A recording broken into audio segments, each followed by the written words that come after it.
and welcome to Hard Copy from our channel's television studios in Abuja. I'm Kayla Magwa. We're still talking politics, and tonight we turn our lenses to the African Democratic Congress. And we ask, so what happens now? The update on the impact of that Supreme Court ruling? Are there reconciliation efforts with the Balagombe faction? The mass exodus of their members to the NDC following the exit of Peter Obi and Okonkwo. Where is the ADC crowd without the obedience and the Kwankwasia? What's the plan for 2027? And will that house be standing when the winds of the elections blow even harder in the next few months? My guest has been making the rounds in the news recently with his comments on Peter Obi and the optimism he has about the future of the ADC. Mr. Kenneth Okonkwo, lawyer and ADC chieftain, joins us tonight on Hard Copy.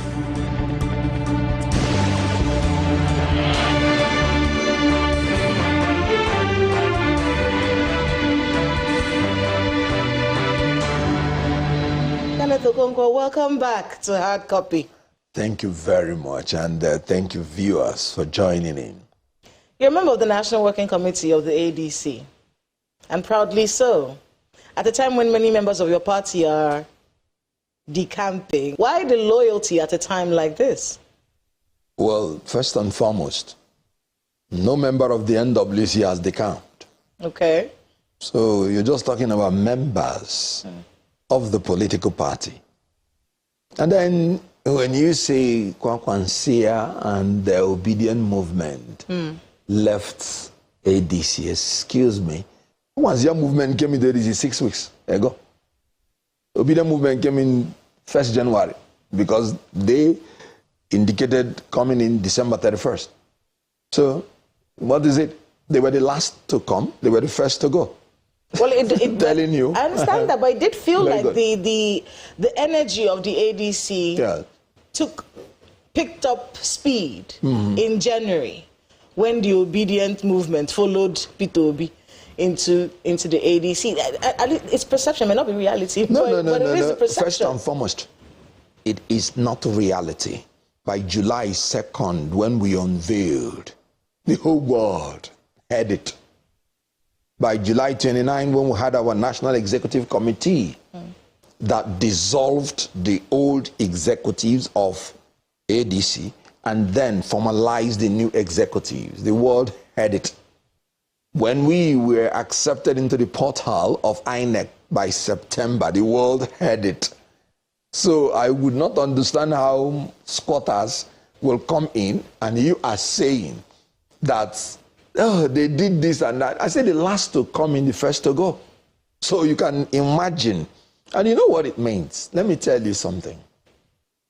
It's like when you are a squatter and you go into a house and the landlord gives you a platform for you to start your life again. And you now went around telling the whole world that, look, if I hadn't come in to squat in this man's house, this man would not have been anything. No, you are just an ingrate. Because if you were comfortable in your former house, you wouldn't have come in. Let's take Peter Obi, for instance. He came in from Labour Party. Labour Party had 2 factions. When he came in, he couldn't even bring either faction to ADC. He had his vice presidential candidate. He couldn't even bring him to ADC. He had 1 governor. He couldn't bring him to ADC. So who did he bring to ADC? ADC helped him to show up his political career that was already decimated by his own incompetence and by his own incapacity, because he was the undisputed leader in Labour Party. Undisputed. He could just have said anything and it would be done. I was one of his armor bearers. I was one of his executors. If he had said anything that he liked, I was willing to execute it. Sir, say what you should say as a leader. No. What happened between both of you? You used to be very close. I remember in 2023, Peter Obi was like a saint to you. Very good. I cannot remember using that word saint. I said he was like a saint to you. It was almost like this ethereal being. That was how you marketed him to the Nigerian people. This ethereal being that is incorruptible and capable of changing our country. That was your rhetoric about this man. What has happened now? It is good you brought it forth. I am one of the most accountable and transparent politician to Nigeria, because my interest is in rebuilding Nigeria and the Nigerian people who don't have any need whatsoever to suffer. A lot of people always make insinuations. By 2019, Atiku Abubakar brought Peter Obi to contest with him. I fought that ticket. Why? Because I said they would do 8 years. Then Buhari had done 4 years. And that means it will not go well for Ndibo. Because by 2023, I wanted an Igbo man to sit as president. And I did not want the presidency and the power in Nigeria to be in any sector for more than 8 years.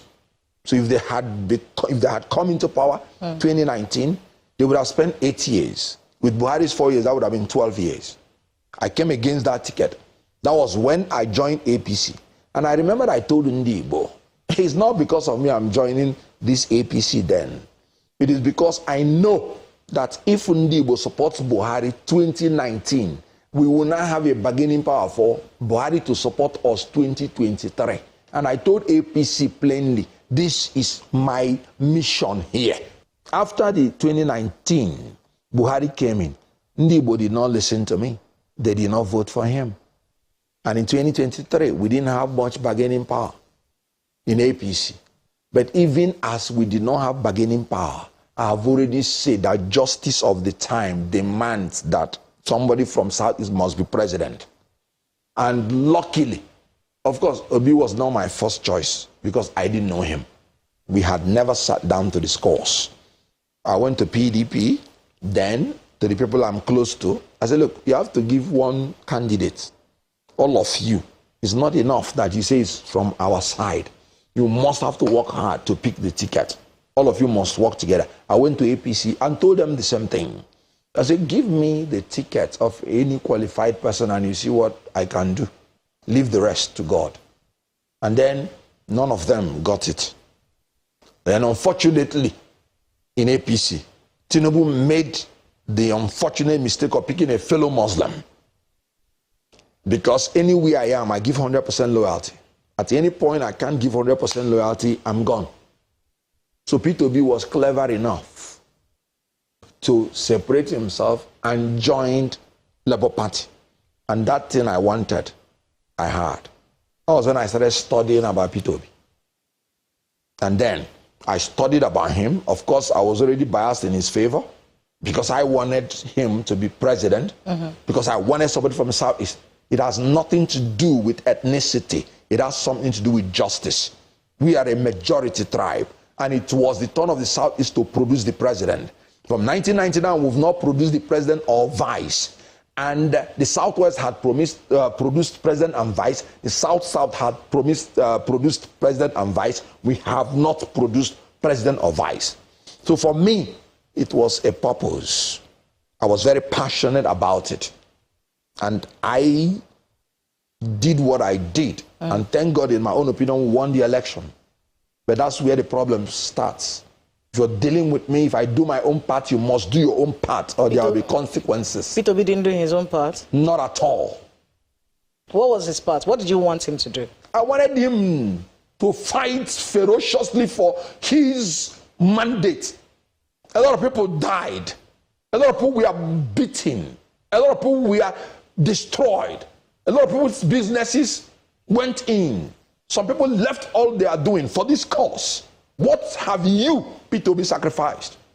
You're not willing to sacrifice anything. What are you doing in politics? I maintain politics is not for boys, it's for men. Do you still want Onyibo to be a president of this country?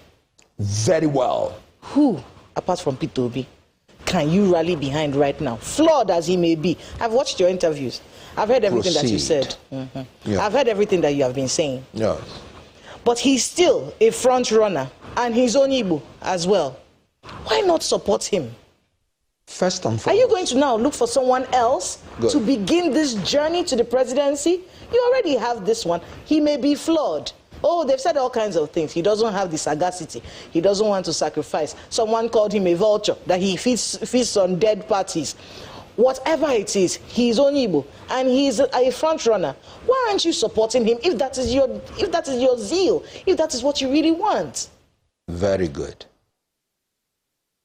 I left him July 2024. So it has nothing to do with 2027. I left him because he saw Labour Party die in his hands. And he was the only and undisputed leader. I left him because he was not decisive. I felt discouraged, demoralized, and deceived. Because I'm Igbo. And we follow our leaders when they show courage. We follow men of valor, not men of victim mentality. You must lead, and you must be in the front of the battle. So when Labour Party died, what else is he done? He refused to revive Labour Party. You knew you don't want primary election, and you can't build a political party. If these people are bold and brave as they claim, why don't they build a political party? I suggested this early enough.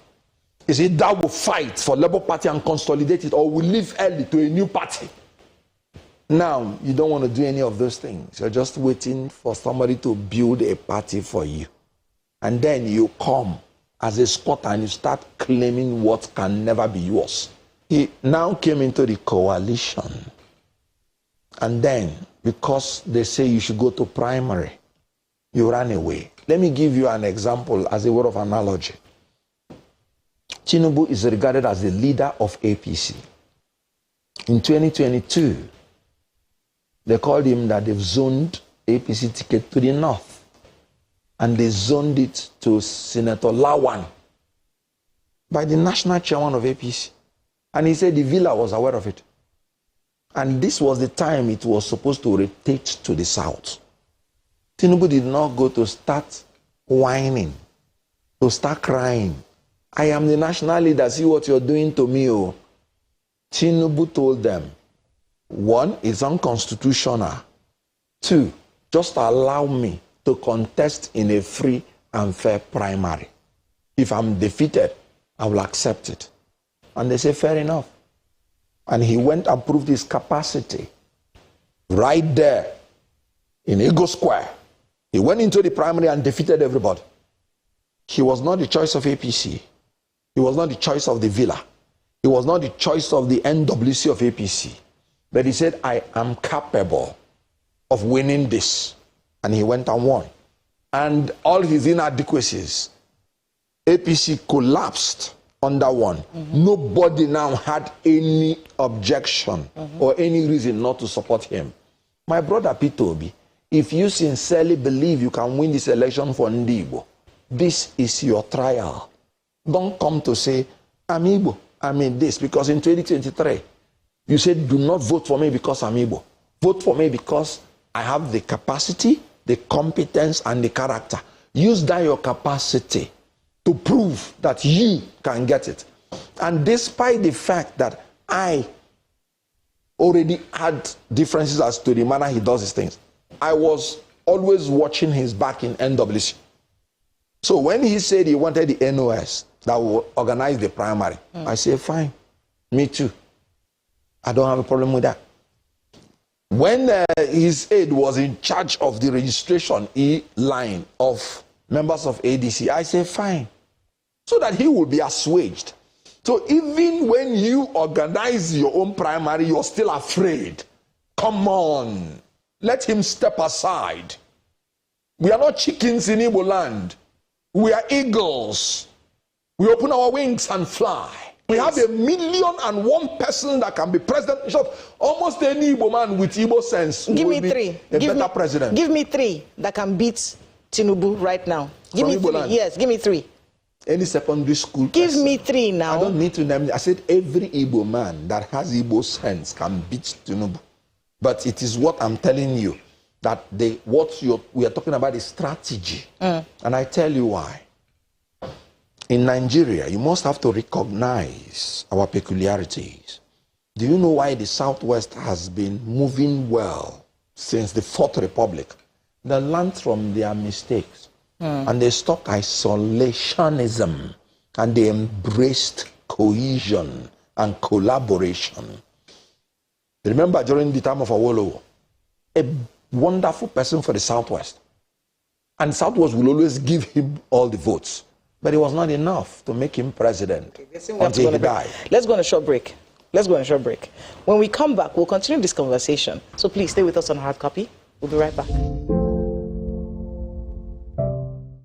Welcome back to Hard Copy. If you just joined us, Mr. Kenneth Okonkwo is our guest tonight. He's not just a member of the ADC, he's a member of the National Working Committee and believes that the party has a chance come 2027. Thanks again for being with us on the program. Thank you very much. All right, let's wrap up that conversation.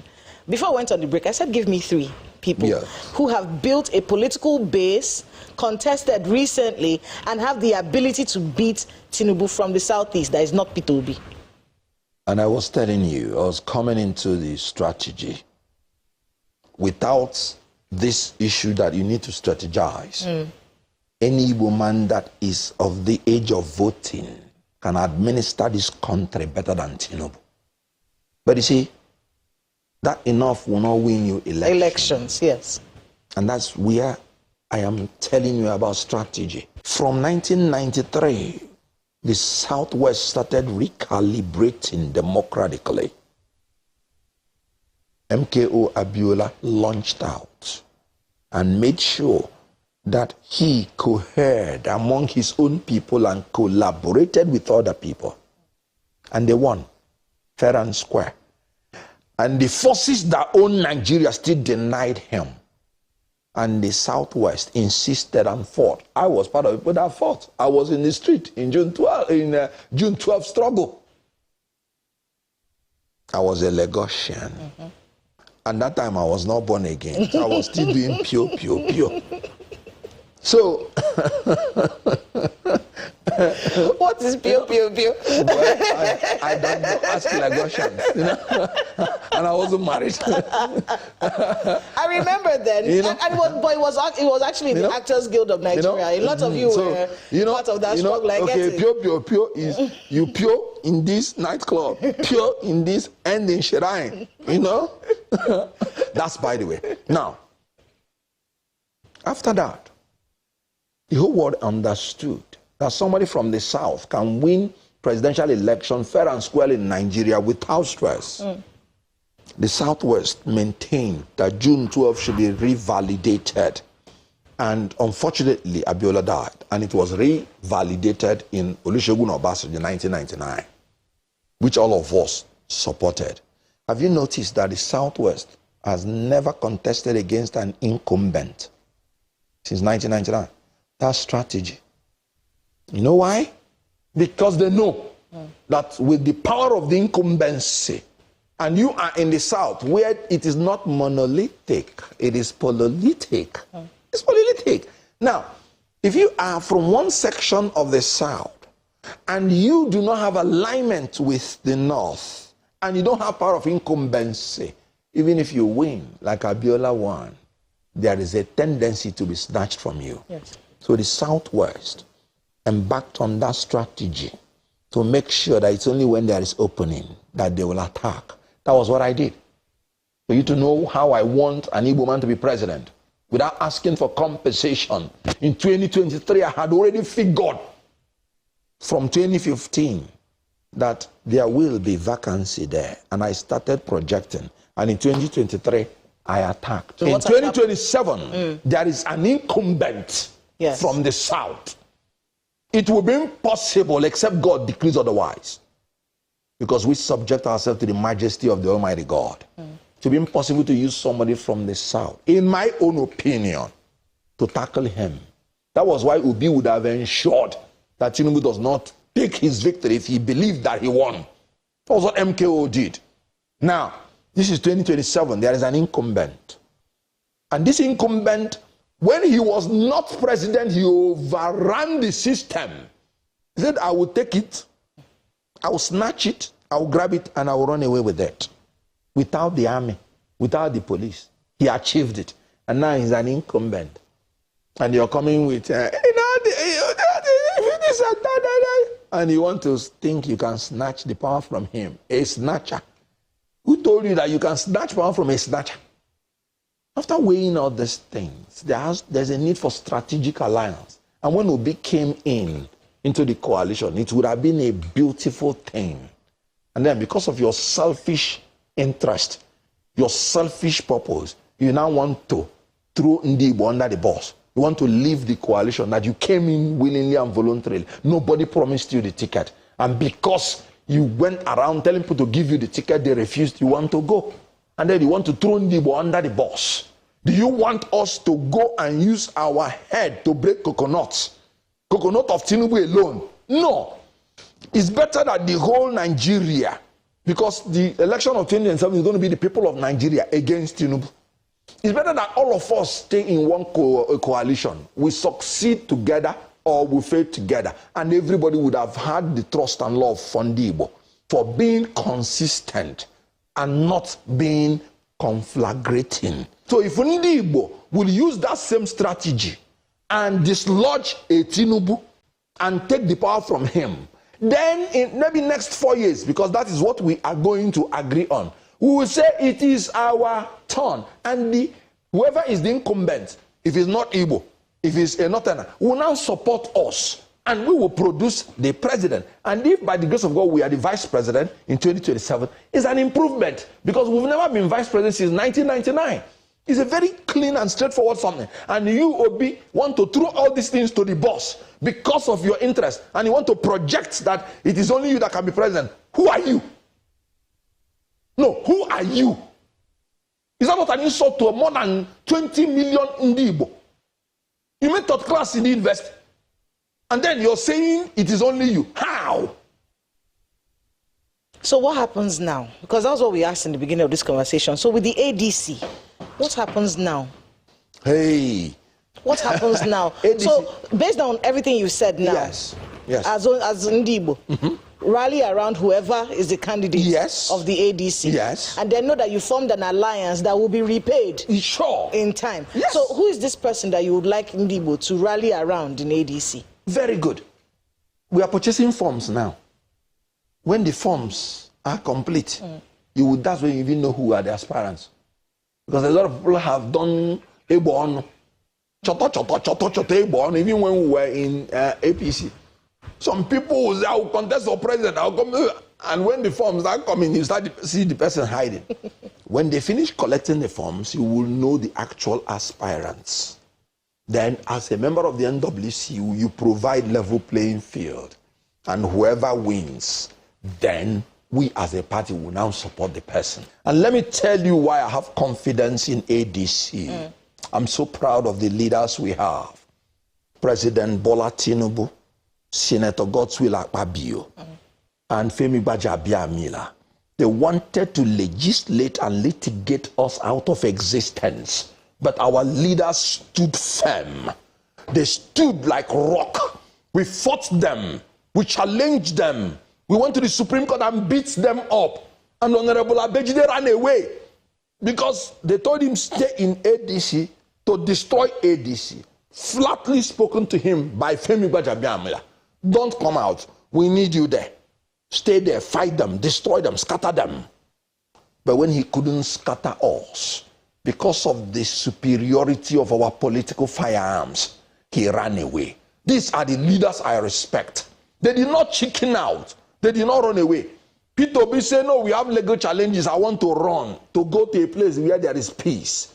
Who told you that under Tinubu's presidency you will have peace? You have to meet them up wherever they call you and fight. If you perish, you perish. Why are you in politics? Some say that the election has been won already. By President Bola Ahmed Tinubu. Sorry.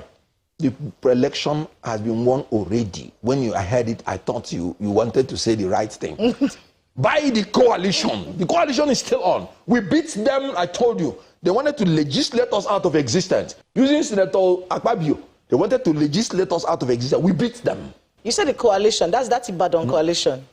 Is that the one you're talking about? No, Ibadan was a summit. Okay, that was a summit. Yes. So which coalition? Of all political parties. Yes. But now the coalition you're referring to is just the ADC. ADC is meant to be the party chosen by all the opposition party leaders. So ADC is actually the coalition. I see. But you need a vehicle until people like Obi started running away. So you believe that the ADC would be able to beat Tinubu in the election? Outrightly. Outrightly. They now saw it. Tinubu now started picking only people from Southwest in appointment.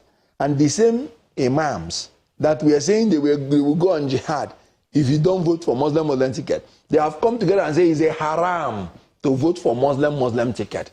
Injustice anywhere is a threat to justice everywhere. As we're so wrapping ADC has taken over the north. Okay. ADC has taken over the southeast before Peter Obi did his bogo. So the water we are carrying on our head, you know in the village, I grew up in the village too. When these ladies, beautiful ladies, when they go to the stream, they will carry pots in their head and they won't hold it with anything. And at times the water will do bogo. You would think it will not fall. So the water we are carrying on our head in ADC just did choco, but it will not fall. The amount of words I've learned today, pium, bogo, choco. I will put all these words. We are simply doing our shakara, just like those ladies when they're coming from the stream, and you think their pot will fall. Now lie. The pot is well seated on their head. They have the stamina and the strategy. That thing they are dancing, catching fun, and attracting your attention. What just happened is a mere fluke. We are moving on. ADC will win everywhere. Final words. The Igbo presidency that you want so much. Yes, I do. And I'll see it in my lifetime. So not now. If you follow APC, you'll be talking about 2039. Because Tinubu is going to finish his term and cannot pick an Igbo man to be vice president. If you follow ADC, you'll be talking about the possibility of vice president or president in 2027 and possibly president in 2031. Thank you so much, Mr. Kenneth Okonkwo, for being with us on Hard Copy. Thank you. Good luck with all the engagements I know you have, and our greetings to everyone at the ADC. Thank you. That's Hard Copy this week. I'm Kayla Megwa. Good night.